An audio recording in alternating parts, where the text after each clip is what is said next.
Before I share my story, let me ask you, what would you do if the man you built your life with told you to make room for his mistress, giving you just 48 hours to move out? I thought I was just living through another rough patch, another argument, another silent dinner. But the day my husband gave his mistress a deadline to move in, I realized I'd spent years letting him take up all the space in our home and in my heart. This isn't just a story about betrayal or pride. It's about the moment you decide to stop shrinking for someone else's comfort and the quiet power of choosing what you take with you when you finally walk away.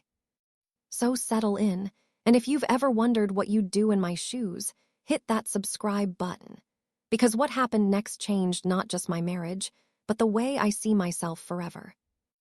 The day my husband gave his mistress 48 hours to move in, I realized I'd spent my whole life making room for him, never expecting he'd ask me to leave.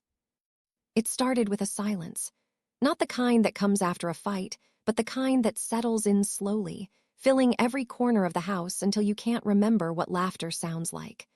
My husband, Tom, had been distant for months, coming home late, leaving early, his eyes always on his phone, his words clipped and careful. I told myself it was just stress, that he was working hard for us, that things would get better. I tried to keep the peace, making his favorite meals, keeping the house spotless, pretending not to notice the perfume on his shirts or the lipstick on his collar. I told myself I was imagining things, that I was being paranoid, that love was supposed to be hard sometimes. But the distance grew. The laughter faded. The love that had once felt so easy became hard work I was doing alone. The day Tom told me about his mistress, it was raining.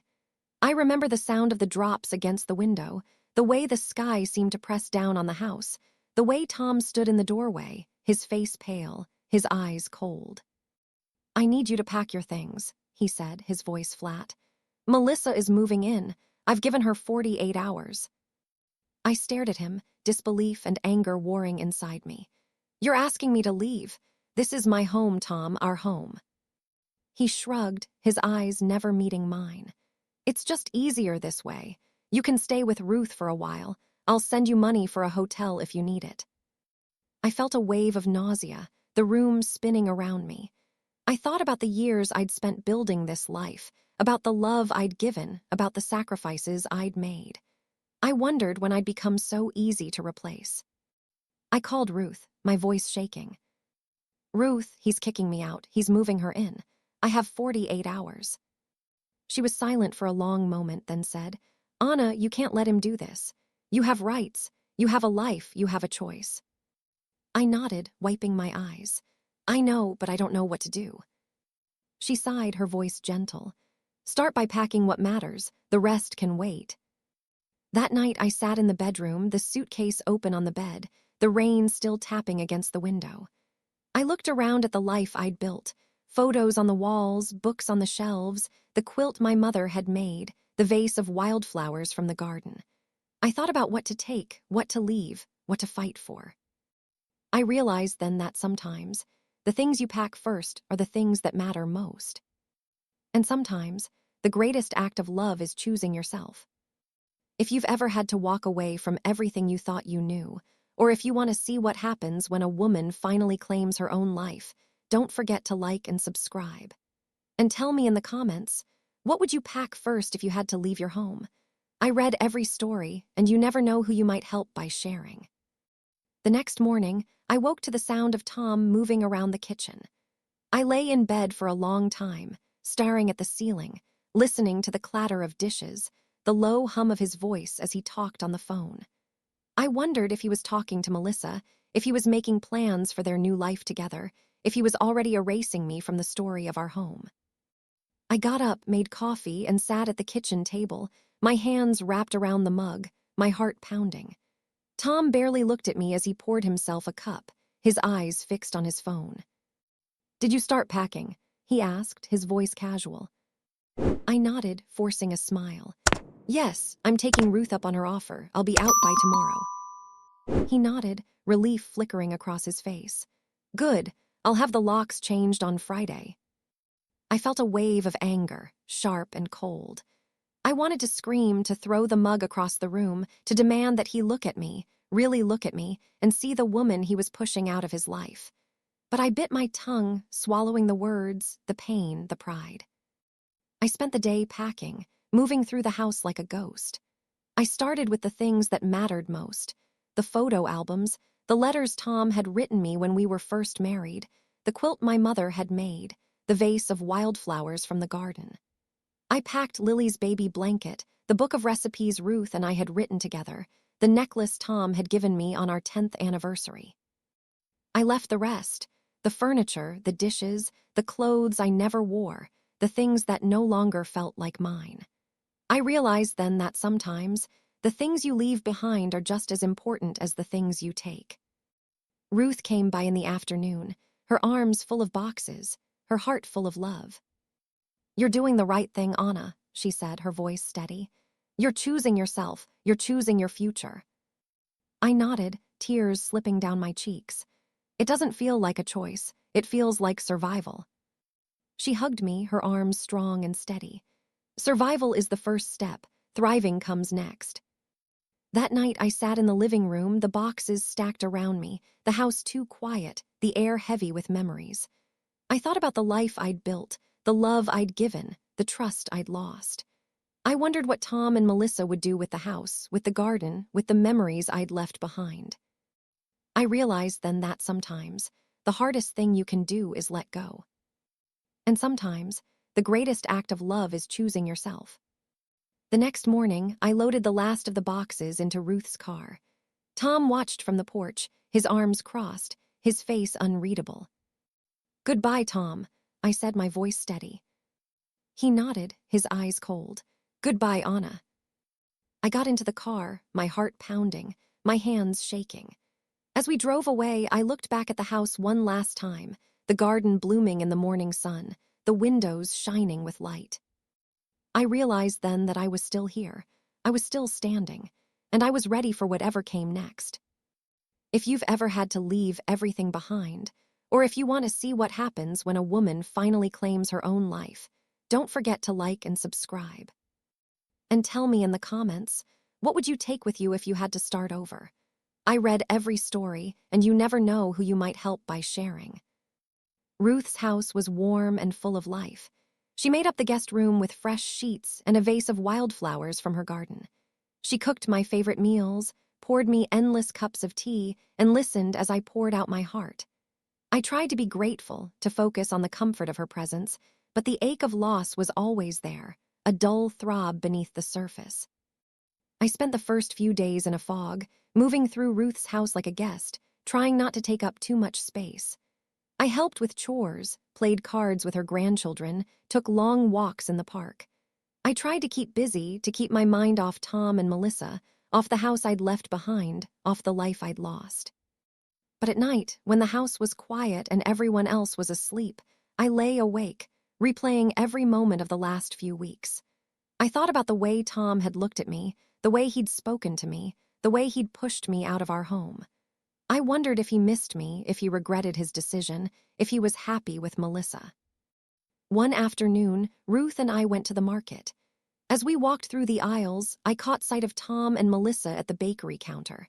They were laughing, their heads closed together, their hands entwined.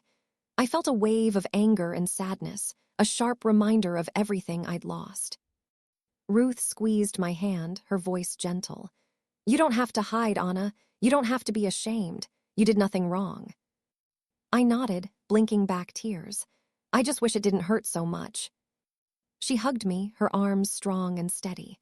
"Healing always hurts, Anna, but you're stronger than you think." That evening, as we sat on the porch, Ruth handed me a letter. "This came for you at my house," she said, her eyes full of concern. I opened the envelope, my hands shaking. Inside was a note from Tom. "Anna, I know you're angry, I know you're hurt, but I want you to know that I'm sorry. I never meant for things to end this way. I hope you can forgive me. Tom." I read the letter over and over, searching for sincerity, for regret, for love. I wanted to believe him, to forgive him, to move on. But the pain was still too fresh, the wound still too raw. The next day, I decided to visit the house. I wanted to see what Tom and Melissa had done with it, to see if they'd changed anything, to see if there was anything left of the life I'd built. I walked up the driveway, my heart pounding, my hands shaking. The garden was overgrown, the windows dirty, the paint peeling from the porch. I felt a wave of sadness, a sense of loss deeper than I'd ever known. I knocked on the door, half hoping no one would answer. But Melissa opened it, her smile tight, her eyes cold. "Anna, what are you doing here?" I forced a smile, trying to keep my voice steady. "I just wanted to see the house, to say goodbye." She shrugged, stepping aside to let me in. "Suit yourself." I walked through the rooms, my footsteps echoing on the hardwood floors. The furniture was different, the photos gone, the walls painted a harsh, sterile white. The warmth, the love, the memories, I could feel them slipping away, replaced by something cold and unfamiliar. In the kitchen, I found Tom, his face drawn, his eyes tired. "Anna," he said, his voice soft, "I didn't expect to see you." I nodded, my heart aching. I just wanted to see the house one last time. He looked away, shame coloring his cheeks. "I'm sorry, Anna, I really am." I nodded, tears slipping down my cheeks. "I know, Tom, I know." As I left the house, I realized that sometimes the hardest thing you can do is say goodbye. And sometimes the greatest act of love is letting go. After my visit to the house, I felt a strange sense of closure. I had seen what Tom and Melissa had done with the place, how they'd stripped it of warmth, how the laughter and love I'd poured into every corner had been painted over, boxed up, thrown away. I walked back to Ruth's house with my head high, my heart heavy but steady. I realized that the home I'd lost was not just a building, but a chapter of my life that was truly over. Ruth was waiting for me on the porch, her eyes full of concern.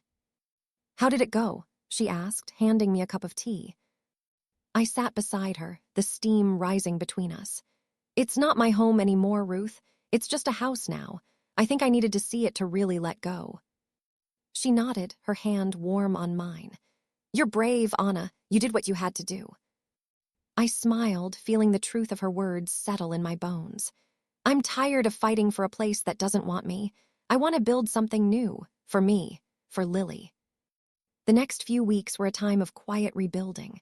I found a small apartment not far from Ruth's, with a sunny kitchen and a little balcony just big enough for a few pots of flowers. I filled it with things that made me happy: books, photos, the quilt my mother had made, the vase of wildflowers from Ruth's garden. I made it my own, one small act of self-love at a time. Lily adjusted quickly, her resilience a constant source of inspiration. She made friends at her new school, joined the soccer team, brought home art projects and stories about her day. We created new routines: movie nights with popcorn, Saturday morning pancakes, long walks in the park with Daisy. I watched her grow braver, kinder, more confident, and I knew I was doing something right. Tom called occasionally, his voice full of regret. He asked about Lily, about my new place, about how I was doing. I answered politely, but I kept my distance. I knew that forgiveness was a process, that trust would take time to rebuild, if it ever could. Melissa never called. I saw her once at the market, her arms full of groceries, her eyes darting away when she saw me. I felt a pang of sadness, but also a sense of relief. I realized then that I was free, not just from Tom, but from the need to be seen, to be chosen, to be loved by someone who couldn't love me back. Ruth and I grew closer, our bond deepening with every shared meal, every late-night conversation, every moment of laughter and tears. We talked about the past, about the future, about the ways we'd both changed. I realized then that the legacy I was leaving wasn't about money or possessions. It was about resilience, about forgiveness, about the quiet strength that comes from loving and being loved. One afternoon, Lily came home from school, her face bright with excitement. "Mom, I got an A on my science project, and I made a new friend. Can she come over for dinner?" I smiled, pride swelling in my chest. "Of course, sweetheart, I'd love to meet her." That evening, the apartment was full of laughter and music, the table crowded with food and friends.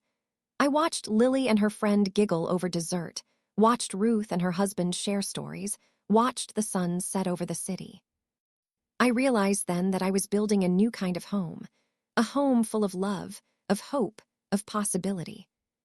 As the seasons changed, so did I. I found joy in the small things, baking bread, planting flowers, reading stories to Lily at night.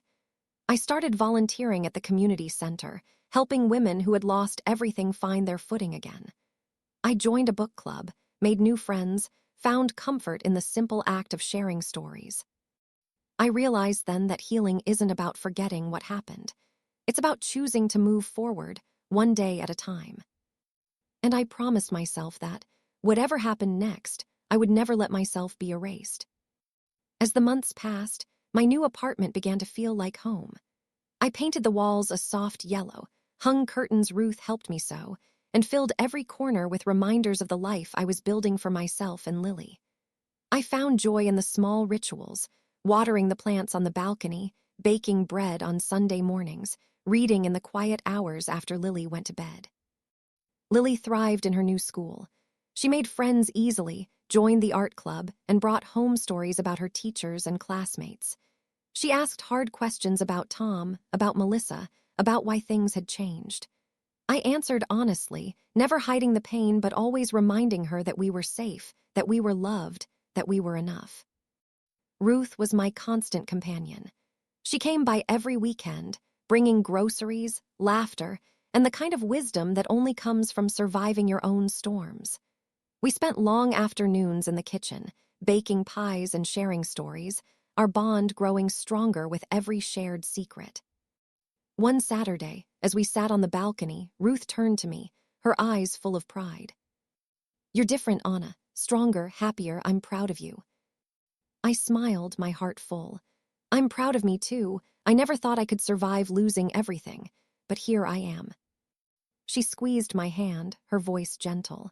"You didn't just survive, Anna. You rebuilt. You found yourself again." Tom called less and less as time went on.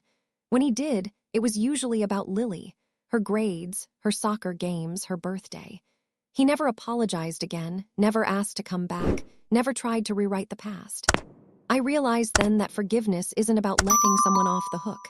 It's about freeing yourself from the weight of their choices.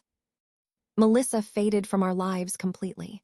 I heard through the grapevine that she and Tom had split up, that she'd moved to another city, that she was starting over. I wished her well, hoping she'd find the happiness she'd been searching for. I found new purpose in my work at the library and the community center.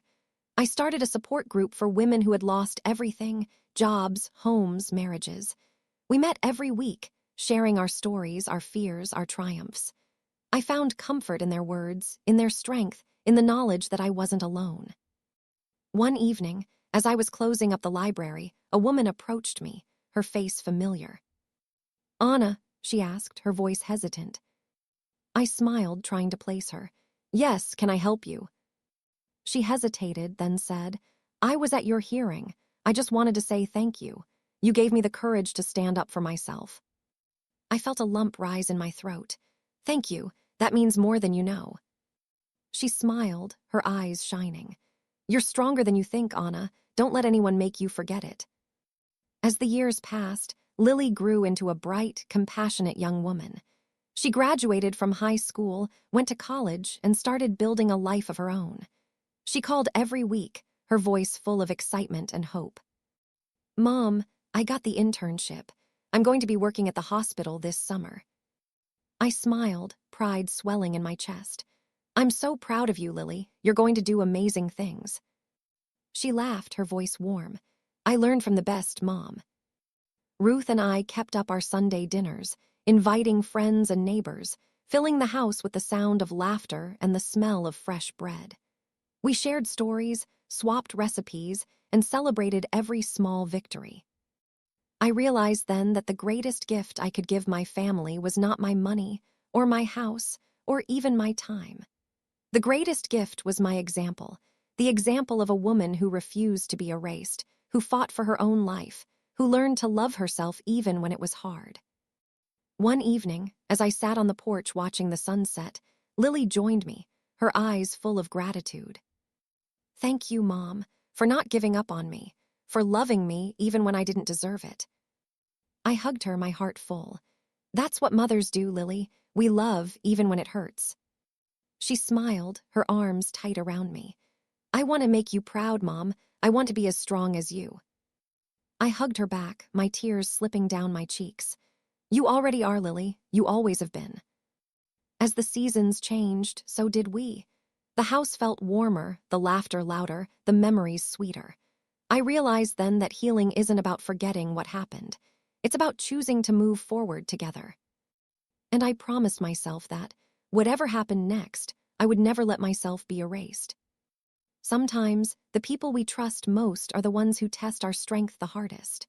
I never imagined my own son would ask for a signature that would cost me everything, or that I'd have to fight for my own home, my dignity, and my place in the world.